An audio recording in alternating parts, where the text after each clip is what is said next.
Hello tout le monde, j'espère que vous allez bien. Aujourd'hui, nouvelle vidéo favori. Donc je vais vous parler de ces produits que j'ai beaucoup apprécié utiliser durant ces dernières semaines, voire ces derniers mois.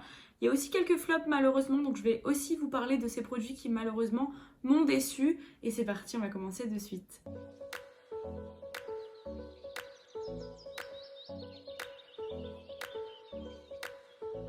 Je vais commencer tout d'abord par les produits favoris et je finirai par les produits déception, flop, parce qu'il y en a un peu moins. Donc voilà, comme ça je vais vous parler tout d'abord des produits que j'ai beaucoup aimés ces derniers jours, ces dernières semaines, ces derniers mois. Il y a un petit peu de tout.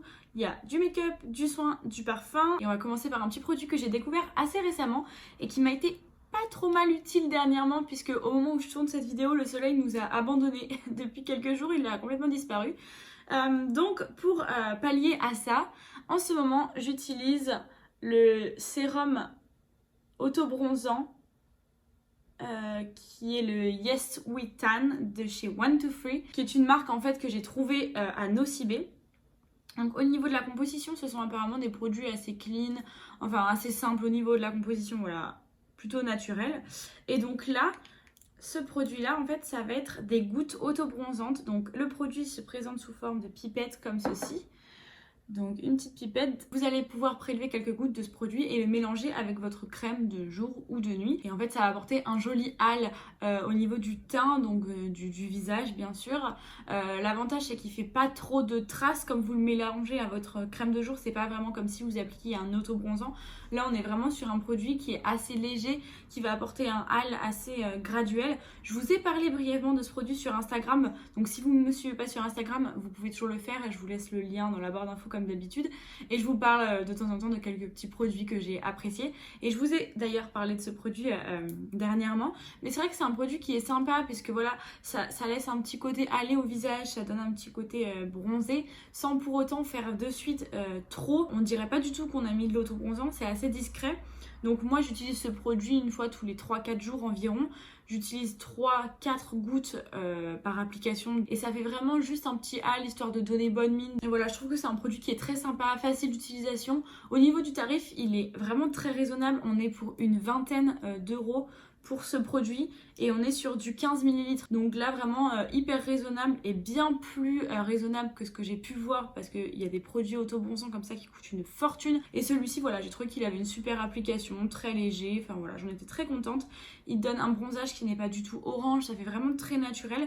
Donc j'ai beaucoup aimé ce produit dernièrement. Toujours donc dans cette catégorie un peu auto-bronzant, bronzage, effet soleil, tout ça. Je vais vous parler aussi du Mixa. Donc là on est plus sur un produit corps. Donc le Mixa lait corps nourrissant effet soleil. Moi j'ai la teinte peau claire. Et en fait ce produit, ça fait des années que je l'utilise. On est sur un lait pour le corps, donc nourrissant, qui va vraiment nourrir les peaux sèches, apporter de l'hydratation.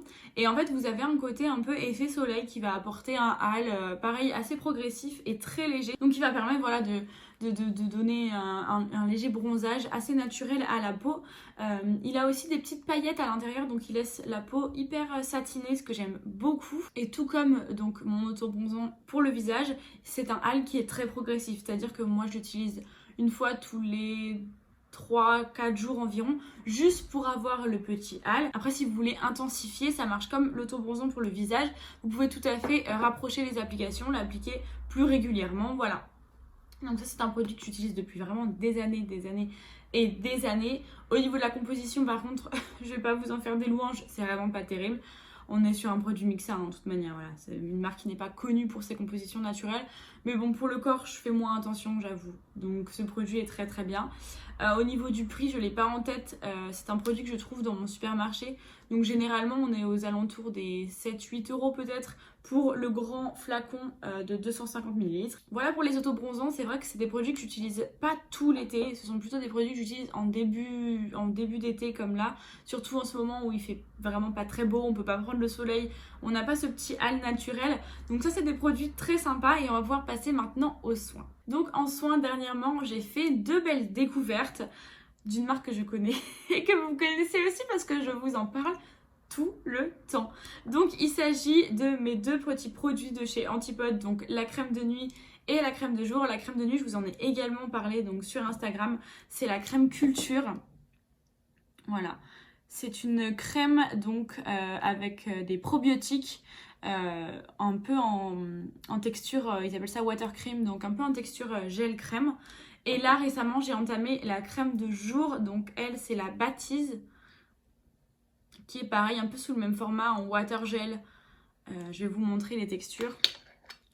Donc là on est pour la texture de la crème de jour. Vraiment c'est quelque chose qui est très léger et que j'adore utiliser le matin, qui est très frais, et en plus ce sont des crèmes que je conserve au frigo, donc elles ont vraiment de suite cet effet hyper frais, hyper décongestionnant, que ce soit le matin ou la nuit. Et pour la crème de nuit, du coup on est sur à peu près la même texture. Celle-ci je l'ai un peu plus utilisée parce que je l'ai entamée avant.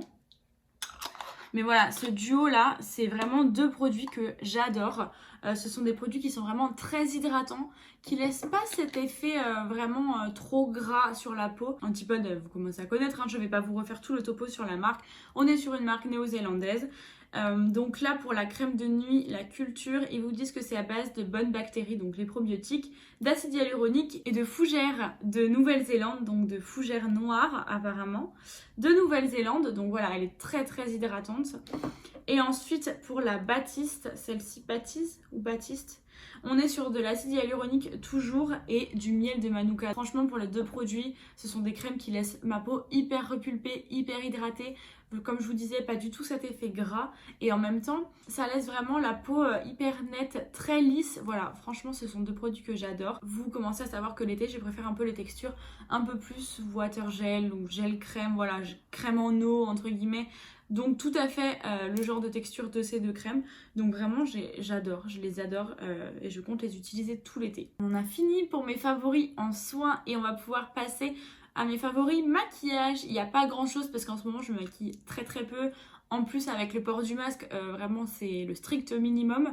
Mais dernièrement, ce que j'ai beaucoup aimé utiliser, c'est un produit que vous avez déjà vu puisque je vous en ai parlé et je vous l'avais montré, je l'avais découvert avec vous dans la fameuse vidéo Kiko où je redécouvre les produits de la marque. Il y a un produit que vraiment j'arrête pas d'utiliser depuis cette vidéo, c'est le bronzer en stick, donc le Sculpting Touch, donc de chez Kiko. Moi j'ai la teinte ici 201 et donc c'est un bronzer crème sous forme de stick. Donc celle-ci c'est la teinte qui est un peu plus froide et honnêtement je l'adore. Même sous le masque en fait, je l'utilise un tout petit peu juste pour voilà, redessiner un petit peu mon visage et affiner les contours. Et franchement c'est un produit que j'aime beaucoup. Je l'utilise tout le temps avec le pinceau de chez Kiko toujours, donc c'est le 05. Vous savez c'était le petit kabuki comme ça, bah, vous voyez je l'ai utilisé hier et je ne l'ai pas nettoyé. Et honnêtement voilà, je mets rien d'autre que ça sur mon teint sous le masque. Uniquement mon petit bronzer crème que je viens estomper et travailler avec mon pinceau kabuki pour bien travailler la matière. C'est une matière qui se fond hyper facilement avec le pinceau, qui se fond vraiment à la peau, qui se travaille très très bien. Il n'est pas du tout orange, vous avez vu la teinte, c'est une teinte froide. Honnêtement, les textures crème pour le teint, je suis pas ultra fan pour tout ce qui est bronzer, blush, tout ça. Même highlighter, ce sont pas des produits que j'aime travailler sous forme crème, ce sont plutôt des produits que je préfère utiliser sous forme poudre. Mais là quand je mets rien en dessous, ce bronzer c'est top, ça permet vraiment comme je vous disais juste de donner ce côté un petit peu bronzé, de réchauffer le teint, de redessiner l'ovale du visage et c'est tout et c'est parfait. Je sais pas si ça pourrait vous intéresser d'ailleurs, mais je pensais vous faire une vidéo pour vous montrer comment je me maquille sous le masque, enfin pendant que je porte le masque.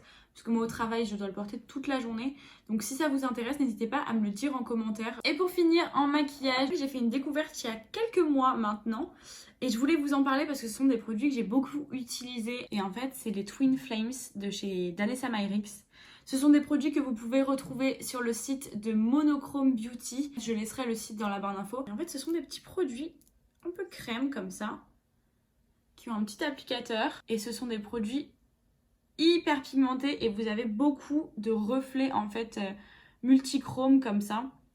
Magnifique. Donc là la teinte que je vous montre c'est la teinte Amour, mais vous avez également la teinte Crazy for You qui est plus jaune, verte, un peu orangée, magnifique. Et alors là celle-ci elle est magnifique aussi. C'est la teinte Obsession. Donc vraiment jaune, orange, vert et même un petit peu bleu, violet, c'est magnifique. Et il y a vraiment plein de teintes différentes. Oh, non mais regardez-moi ça. En fonction de l'exposition et de la lumière, vous avez vraiment plein de reflets. C'est trop beau, donc ça sur les yeux, ça attrape la lumière, ça donne de suite beaucoup de cachet au maquillage. Et vraiment ce sont des produits que j'adore, hyper simple d'utilisation avec le petit applicateur. Vous pouvez le retravailler au doigt, moi je le travaille même au pinceau, c'est comme vous souhaitez. Et franchement ces produits, mais voyez là, celui-là là, le bleu, oh, mon dieu les reflets qu'il a. Voilà pour la partie make-up et je vais vous parler maintenant d'un parfum que j'ai découvert récemment. Alors, si vous aviez regardé ma vidéo, je crois que c'est la vidéo produit terminé, la première que je vous avais faite il y a quelques temps maintenant. Je vous la mets dans le petit si c'est pas fait. Je vous disais que depuis que j'avais découvert le parfum Mon Guerlain, je ne portais plus que celui-ci. C'était vrai, c'était le cas. Jusqu'à ce que je découvre celui-ci il y a quelques mois. Alors je suis restée dans la marque Guerlain. Je trouve que c'est vraiment ma marque de parfum préférée. Je trouve que tous leurs parfums me parlent et c'est vraiment la marque dans laquelle je me retrouve le plus en tout cas. Et celui-ci, il s'agit donc du Aqua Allegoria. Donc ça c'est le Granada Salvia. Je vais vous le montrer, il est comme ceci. Donc Aqua Allegoria, si vous ne connaissez pas, chez Guerlain en fait, c'est une collection d'eau fraîche, un petit peu voilà, plus légère, plus estivale en fait.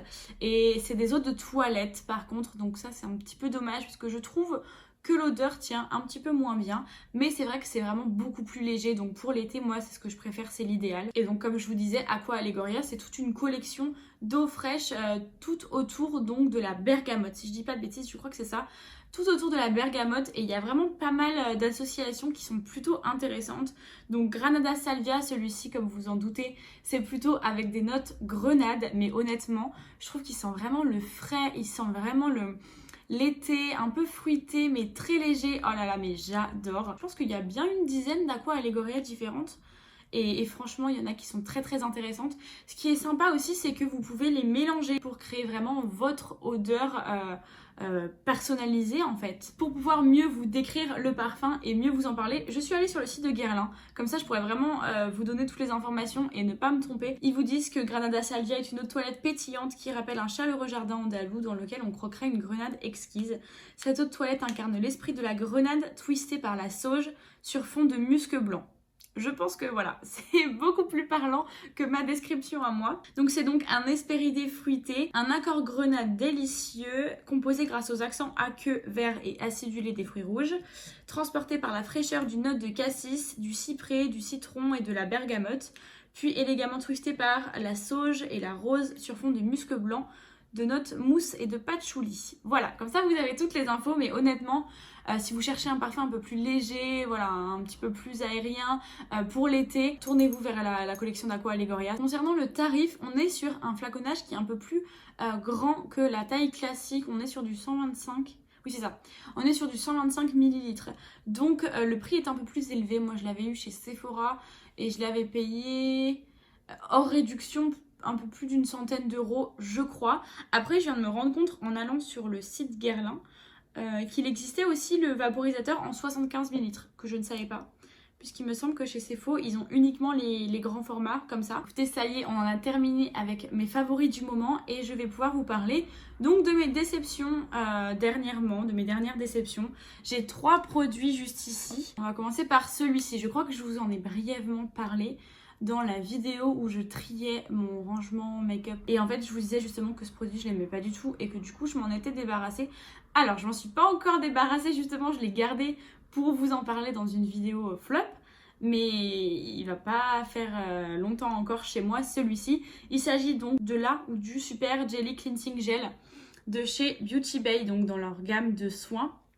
Donc au prébiotique et à l'avocat. Donc ça c'est un gel nettoyant sous forme de gelée qui apparemment peut également faire démaquillant. Donc moi c'est ce que j'ai testé. Je l'ai testé en démaquillant et en nettoyant et honnêtement j'ai pas du tout aimé. Alors au niveau du tarif on peut rien lui reprocher. Je crois qu'en plus au moment où je l'avais acheté il y avait des réductions et j'avais dû le payer genre 5 € les 150 ml. Donc là-dessus il n'y a pas de souci. La composition, c'est pas catastrophique on va dire, c'est pas la meilleure compo que j'ai pu trouver, mais à ce prix, honnêtement, vraiment il n'y a rien à reprocher. Après, vraiment au niveau de son efficacité, j'ai vraiment pas du tout apprécié. En fait, je lui ai pas trouvé d'efficacité. Déjà, au niveau de la texture, je la trouve un peu fluide et un peu épaisse, mais en même temps trop légère. Je saurais pas comment vous expliquer, mais comme c'est une gelée, je sais pas, je vais essayer de vous la montrer. j'ai l'impression, je sais pas comment vous dire. Vous voyez, c'est hyper léger. Et moi, en fait, j'ai plus l'habitude pour les nettoyants que ce soit des gels moussants.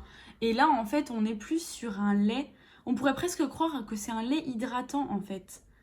Vous voyez? Je sais pas, je trouve que c'est... On dirait plus, ouais, un sérum ou un lait. En fait, voilà, de base, c'est pas le genre de produit que j'ai l'habitude d'utiliser. Après, pourquoi pas? Mais je trouve qu'en fait, il accrochait pas du tout la matière. Alors du coup, en tant que nettoyant, je pouvais pas vraiment le voir à l'œil nu. Mais en tant que démaquillant, donc plutôt sur peau sèche, il accrochait pas du tout la matière. Et vous l'avez vu, il glissait plutôt sur la peau. Ce qui fait que vraiment, il n'attrapait pas, en fait, le maquillage, les impuretés. Et en fait, j'étais pas du tout démaquillée. Après l'avoir utilisé, c'est comme si j'avais frotté mon visage avec de l'eau. En fait, donc je l'utilisais sur un visage sec en tant que démaquillant. Et ensuite, quand je passais la lingette, mais c'est comme si j'avais rien fait, vraiment comme si j'avais frotté avec de l'eau. C'est la lingette en fait qui faisait tout le job, donc qui retirait tout le maquillage. Et vraiment, il retirait pas du tout le maquillage. Et ensuite, quand je m'en servais en tant que nettoyant, du coup, pareil, c'est un nettoyant qui mousse pas. Donc je trouvais que vraiment, il retirait pas les impuretés. Peut-être que c'est psychologique, mais je trouvais que vraiment, il retirait pas les impuretés. Je sentais pas mon visage hyper bien nettoyé, hyper propre avec. Donc voilà, c'est un produit que j'ai pas hyper apprécié. Et en plus de ça, il y a quelque chose qui vraiment qui m'exaspère sur ce produit. C'est la pompe. Je la trouve hyper mal faite, je vais vous montrer. Je sais pas si vous verrez bien. Donc je vais mettre dans le petit sopalin comme ça. Mais en fait, elle met 15 ans à remonter la pompe. Donc en fait, quand vous utilisez jamais qu'une pompe, vous mettez toujours 2 ou 3 pompes. Et donc j'étais obligée de pomper et d'attendre que ça remonte pour pouvoir repomper le produit. Oh là là, 15 ans là. Oh, c'est genre le truc qui m'énerve. Donc voilà, c'est pour toutes ces raisons que j'ai pas vraiment apprécié ce produit. Deuxième produit flop, et là il s'agit donc d'un produit maquillage. Il s'agit d'un eyeliner. Pareil, je vous en avais parlé très rapidement sur Instagram, je vous avais fait une story. Il s'agit en fait de l'eyeliner Tarteist, donc de chez Tarte. Ça c'est le marron. Alors moi je l'avais eu en cadeau gold, on me l'avait offert chez Sephora lors d'une soirée, enfin d'une journée gold du coup. Il était avec 2 autres couleurs, il y avait le marron, il y avait le noir et le bordeaux qui sont dans mes placards. En fait ce sont des eyeliners double embout. Donc vous avez un côté où vous avez l'eyeliner qui est feutre comme ceci et de l'autre côté vous avez un crayon. Donc voilà, celui-là il reste plus que ça du crayon marron. Et donc vous avez la même chose en bordeaux et en noir comme je vous disais. Et alors en fait j'étais un peu déçue par ce produit. Parce que déjà au niveau du crayon, bon alors je m'en suis pas servi beaucoup. Mais là je suis au max du crayon quoi. Il reste plus que ça.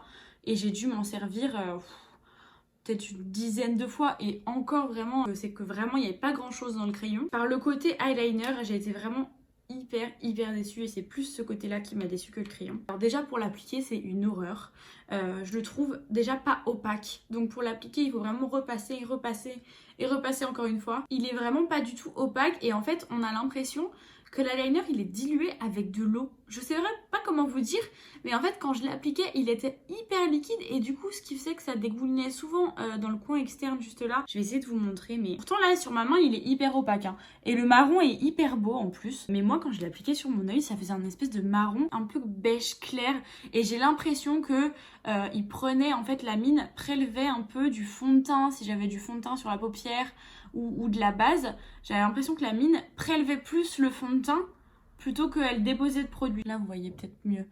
Vous voyez, il est pas uniforme et il est pas homogène. Et sur mon œil, en fait, ça faisait plus quelque chose comme ceci. Et donc du coup, ça faisait hyper léger. Enfin vraiment, j'ai pas vraiment apprécié ce produit. Mais c'est vrai que le marron, j'ai été plutôt déçue parce que je m'attendais vraiment à un marron, en fait, un marron foncé quoi, comme ça. Et en fait, ce que j'avais, c'était plus sur l'œil quelque chose comme ça, un peu grisé, un peu beige, pas du tout opaque. Et ensuite, dernier produit. Et là, pareil, j'étais hyper déçue. Je sais que j'ai une copine qui adore ces produits en plus, alors ça me fait trop mal au cœur de dire que moi, je les aime pas. Mais vraiment, ça n'a pas du tout matché pour moi. Il s'agit du vernis de la marque Cure Bazar. Donc c'est une marque de produits pour les ongles qui est hyper réputée, en tout cas j'ai l'impression d'en entendre beaucoup parler. C'est des produits qui sont made in France, assez naturels. Et en fait c'est un vernis que j'avais eu dans une trousse, enfin dans un espèce de kit avec vous savez plein de produits de différentes marques, tout ça. Parce que moi j'achète plus de vernis. Honnêtement maintenant sur mes ongles je porte uniquement du gel. Et sur mes ongles de pied j'ai énormément de vernis donc j'ai plus besoin d'en racheter en fait. Donc je l'aurais pas acheté de moi-même. Je trouvais la couleur sympa, donc je me suis dit bah, pourquoi pas, je vais le tester. Donc la teinte, elle est comme ceci, c'est un rouge un un peu orangé, un peu coquelicot, c'est la teinte Java. Donc c'est une très jolie couleur hein, pour l'été, franchement là-dessus il n'y a pas de souci. Mais en fait j'en avais entendu tellement de bien que j'ai été hyper déçue, donc ne serait-ce que par le pinceau. Donc là en fait vous avez le petit capuchon, il est encore dégueulasse. Hein. Et j'en ai même mis sur mes ongles de main pour vraiment le tester. Je l'avais mis sur mes pieds et sur mes mains, chose que je ne fais jamais. À ce moment-là j'avais pas de gel sur les ongles, donc je me suis dit allez je vais le tester même sur mes mains. Et en fait j'ai été déjà hyper déçue par le pinceau. Le pinceau qui est hyper fin. Je suis désolée, mais en 2021, ce genre de petit pinceau merdique comme ça sur les vernis, mais c'est pas possible quoi. Surtout pour un vernis qui est de base à 16 € il me semble. Je crois que c'est ces prix-là. Un pinceau comme ça, c'est pas possible. Vous avez notamment, moi j'adore, c'est les pinceaux des vernis Essie qui sont hyper bien, hyper quali, qui sont plus larges en fait. Ce qui fait que quand vous appliquez le vernis, le pinceau il s'aplatit et il couvre vraiment une surface... presque tout l'ongle en fait, il couvre vraiment une surface maximale au niveau de l'ongle et ce qui fait que le vernis s'applique hyper bien, il est hyper uniforme, très homogène. Les vernis ici honnêtement c'est mes préférés. Mais alors là j'ai été hyper déçue, surtout quand moi on a des ongles assez longs, honnêtement avec un petit pinceau comme ça là, franchement je passe 2-3 minutes par ongle, c'est pas possible. Vous n'avez pas fini d'appliquer le vernis, il a déjà commencé à sécher, enfin... Vraiment, c'est une catastrophe. C'est une des raisons pour lesquelles j'ai abandonné le vernis sur mes ongles et je suis passée au gel en fait. C'est parce que c'est pas pratique. Et en plus de ça, au niveau de la tenue, je trouve qu'il a tenu, mais... Alors là, il a pas du tout tenu quoi. Au bout de 2 jours, il commençait déjà à s'écailler alors que j'ai rien fait. Je veux dire, je fais pas la vaisselle, j'ai un lave-vaisselle. J'avais pas fait mon ménage, j'avais pas fait de shampoing, enfin voilà. Il a tenu même pas 48 heures quoi. On m'a dit qu'il tenait beaucoup mieux quand on appliquait la base et le top coat de la même marque. Mais bon, je vais pas acheter une base et un top coat chez Cure Bazar, tout ça pour utiliser un vernis. Surtout que moi, ma base habituelle et mon top coat habituel, d'habitude, ça marche très bien avec les vernis que j'utilise. Donc je pense que je vais le donner à ma copine qui les adore. Elle sera hyper contente. Mais moi, non. Cure Bazar, c'est pas pour moi en tout cas. Et voilà, cette vidéo déception et favoris du moment est terminée. J'espère qu'elle vous aura plu. N'hésitez pas à me dire quels sont vos favoris et au contraire vos produits que vous avez moins aimés dernièrement dans les commentaires. Ça me fait toujours plaisir de découvrir de nouveaux produits. N'hésitez pas à liker cette vidéo si elle vous aura plu. Et si c'est toujours pas fait, vous pouvez vous abonner à la chaîne. Et en attendant la prochaine vidéo, je vous fais des très gros bisous. Ciao!